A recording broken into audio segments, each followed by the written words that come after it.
Hi, I'm Max, and welcome to the English Musical Nomad channel.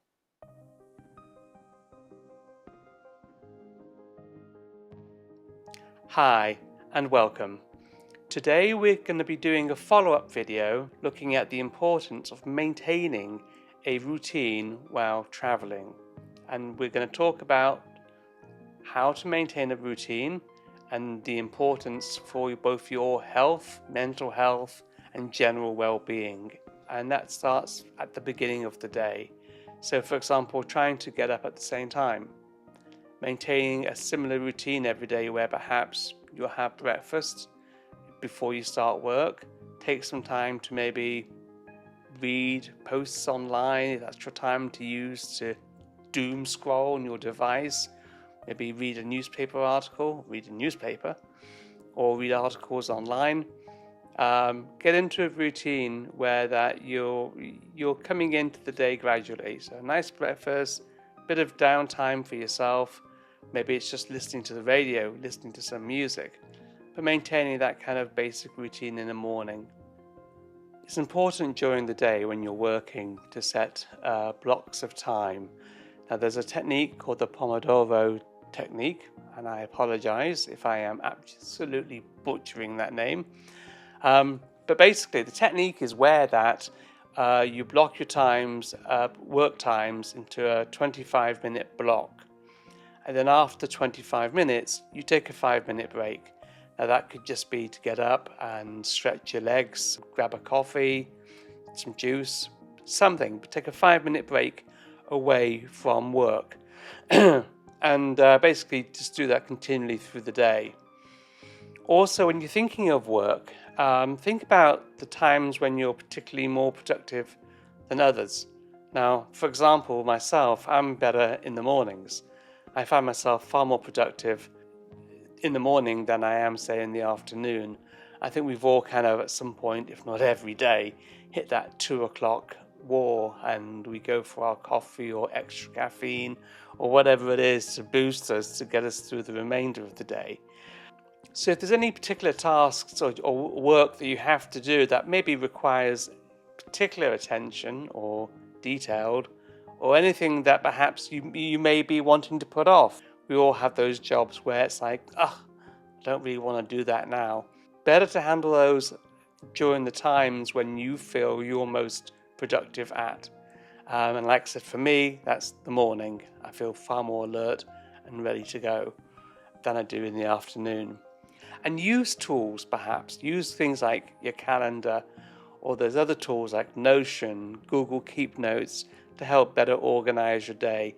So the other aspect is that you're not thinking about what am I going to do next. You actually know what you're going to do next.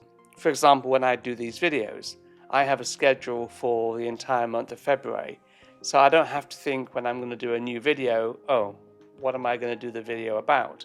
I have a schedule, and I always make sure that schedule is planned out at least 2 weeks ahead, so I can basically turn on the camera and get on with the video. So work smartly. Plan the time that plan the work that you're going to do in the time, and use the time that you know you're best at being productive. I think that kind of makes sense. Also, to make life a bit more interesting, mix up your work locations. Now again, this is something I've touched upon in the last video. So I work from home, but I could also work from a coffee shop. I could go to a co-working space. I said workday before, it's not workday, the place is called WeWork. And as I mentioned before, check with your employer or your boss. Maybe they have some kind of an allowance or a monthly allocation that you can use to work from a co-work space. And go and sit in a park. Nowadays, with our phones, we have mobile hotspots, or you may have a hotspot device, modem from your phone carrier that you can use, and go and sit outside, work in the park, and work from there. But also it's good, going back to the theme of a routine, to maybe do a routine of that, where every Monday morning maybe you'll work from a park or you'll go to a co-working space. Get that into your routine. Now, the other important part of a routine isn't just your work life, It is maintaining a healthy lifestyle. So with that in mind, we really have to look at things like meals and what you eat. I know for myself, it's very easy sometimes to even skip meals because I don't want to cook, basically. Or the other thing I tend to do perhaps is order in too much food, which is costly, particularly nowadays. Yesterday I ordered in some pizza and wings for my wife and I, and something as basic as pizza and wings with delivery came to $80. So the ways to sort of get over that are to plan your meals and try and cook one meal a day, and it could be something relatively simple. One of my favorite meals is, in fact, I don't even know what you call it. I guess it'd be like a pasta carbonara or something, where I just boil some pasta, cut up some bacon, throw some bit of onion and bit of garlic, Parmesan cheese. Takes about 15 minutes to cook, and it's relatively healthy if you cook it in virgin olive oil. Quick and easy to make, and you make extra, so you got some for lunch the next day. That's just one example. But plan your meals. Try and cook one meal a day that are easy to make staples. Things like oats or nuts or fruits, yogurts, those kind of items where for your breakfast you can just throw something together. You could do something like cereal, although I'm not a big advocate for cereal because it's not the healthiest thing to eat with all the sugar content that's in it. But keep things in your pantry, in your closet, that you can use to just throw meals together quickly. Enjoy local dishes if you're traveling. Maybe eat out occasionally and take advantage of that if you're traveling. I've lived in America now for coming on 30 years, and I love it when I go back to the UK because I can actually enjoy a 3-course meal in the UK because the portions are that much smaller. I couldn't physically eat a 3-course meal here. But keep the portions in mind and keep what you're eating in mind. Keep it kind of healthy. You don't want to be eating burger and fries every day. That's not good. We all know that. So eat local, but eat smart. And stay hydrated. I always have a bottle of water. Right now, I actually have water with orange squash, orange cordial, I guess you call it over here. Has no added sugars, and I just top up my bottle during the day to keep me hydrated. I try and stay away from soda. I used to be a huge soda drinker. I could drink 3, 4, 5 cans of Coke a day. Not anymore. I actually cannot remember the last time I had a can of Coke. Yeah, I do have Coke here, but I haven't had a can of Coke in weeks. Try and stay away from it. So stay hydrated. Drink water or something similar. Snack wisely. Pack healthy snacks like nuts, dried fruits, protein bars. But again, read the packaging. Make sure you know what you're consuming. Not everything is equal, and some protein bars, although they may appear to be healthy, aren't because of the contents like sugar and other such items. So watch what you eat, read the label, and snack wisely. Incorporate movement. Stay healthy. Make sure you get exercise. So again, in your routine, you want to make sure you go out for a walk once or twice a day. It may only be for 5 or 10 minutes, but you want to keep and maintain a healthy routine when it comes to fitness, and in whatever form that may be. It could be walking, you might prefer jogging, maybe going to the gym, whatever it is, but build that into your routine. And things like the gym, it doesn't have to be every day. It could be 3 times a week.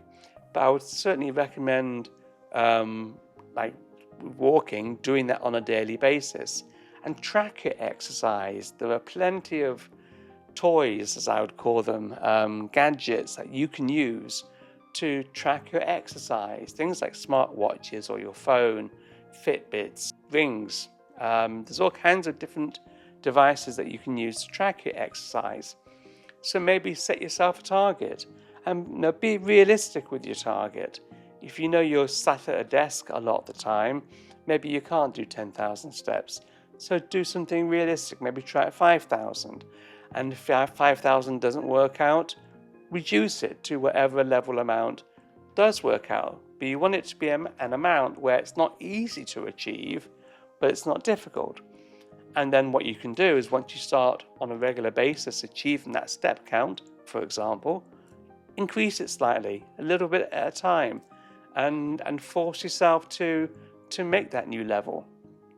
So exercise, stay fit, stay connected. Make sure you include time within your routine for family and friends or hobbies that you have. So you want to include those in your routine. Also, to help you focus while you're working, use headphones, maybe listen to music, maybe listen to oceans, rain sounds, or whatever it is that calms you and that allows you to help you focus on the work in hand, so you don't get distracted by what's around you. If you're having to focus on something particular, which requires 100% of your attention, use the do not disturb feature that cell phones, computers all have, so that you are not disturbed. And that's really it. I'm sure there's other suggestions and ideas. This video has been kind of all over the place a little bit, but to briefly summarize, I use a calendar to help you create routines, color code your calendar so you can clearly see at a glance what's personal, what's business, what needs to be in a do not disturb state. But use the Pomodoro technique to work 25-minute blocks and then take a 5-minute break. Make sure you have time for family and friends, do all these different things, and use time to make time. And when I say that, I mean plan your schedule so you know what you're going to be doing next all the time. Yeah, sure, things crop up during the day, but you have your foundation, your schedule, your routine there in place. So anyway, guys, thank you very much. If you found that this video has been useful and you've gained some knowledge, please give it a like, subscribe to the channel, and I'll see you in the next one. Cheers.